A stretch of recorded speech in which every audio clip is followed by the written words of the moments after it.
Why do people resist change in the first place? Welcome. Hello, my name is Terry Hill, your host for this Chalk Talk session. Why do people resist change in the first place? Let us look at the 4 reasons why. According to John P. Cotter and Leonard A. Schlesinger, the authors of Choosing Strategies for Change, an article published in the Harvard Business Review in early 1979, explained that there are 4 reasons that certain people resist change. Their reasons are as follows. Number 1.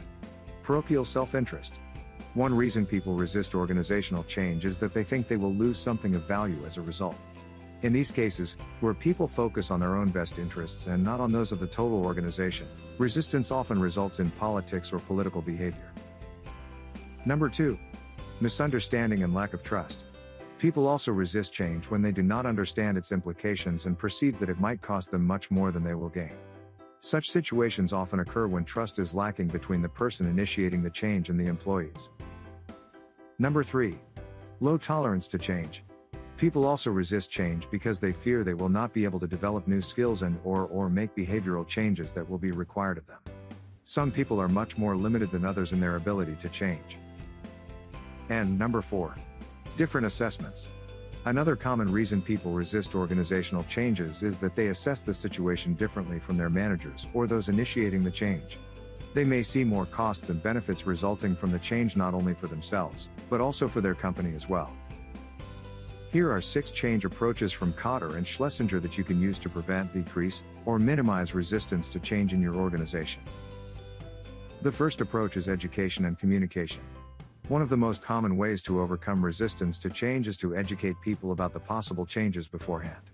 Communication of ideas help people see the need for and the rationale for the change. The education process can involve one-on-one discussions, presentations to groups, or memos and reports. The second approach is participation and involvement. If the initiators involve the potential resistors in some aspects of the design and implementation of the change, they can often forestall resistance. A participative change effort may be required. The initiators should listen to resistors and, when possible or appropriate, use their advice. The third approach is facilitation and support. Another way that managers can deal with potential resistance to change is by being supportive. This process might include providing training in new skills or giving employees time off after a demanding work schedule. Listening and providing emotional support is also valuable. The fourth approach is negotiation and agreement. Offering incentives to active or potential resistors is another way to deal with resistance. For instance, management could offer a union member a higher wage rate in return for a work rule change or increase an individual's pension benefits in return for early retirement. The fifth approach is manipulation and co-option. In some situations, managers also resort to covert attempts to influence others. Manipulation, in this context, normally involves the very selective use of information and the conscious structuring of events. One common form of manipulation is cooptation. Co-opting an individual usually involves giving him or her a desired role in the design. Co-opting a group may also involve giving one of its leaders, or someone it respects, a key role in the implementation of the change. And the sixth approach is explicit and implicit coercion. Finally, managers often deal with resistance coercively. Here, they essentially force people to accept change by explicitly or implicitly threatening them with the loss of jobs, promotion opportunities, and so forth, or firing or transferring them. As with manipulation, using the coercion process presents a strong force change.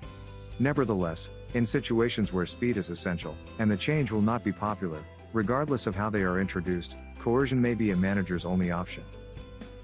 Cotter and Schlesinger further explain that a manager can improve his chances of success in an organizational change effort by: the first change effort is by conducting an organizational analysis that identifies the current situation, the current or ongoing problems, and the forces that are possible causes of those problems. The analysis should specify the actual importance of the problems, the speed with which the problems must be addressed, if additional problems are to be avoided, and the kinds of change that are generally needed.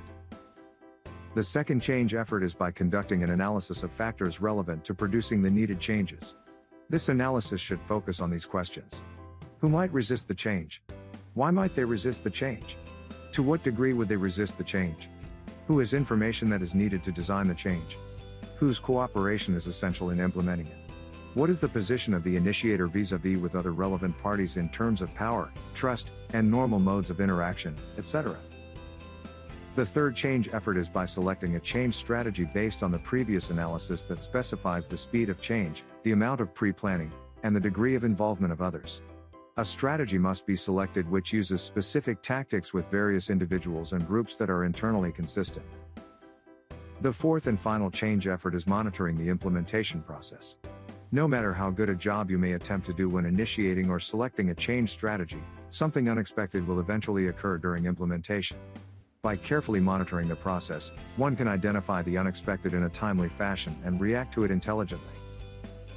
Download our interactive course, How to Harness the Power of Incremental Change. In this course you will discover how to become excited at the mere thought of change in order to actively push the boundaries of your comfort zone, so that you can mold life exactly how you want it and take control of your own destiny. Do not delay. Click on the link below this video to purchase and instantly download this valuable text content course. I look forward to seeing you in the next Chalk Talk session.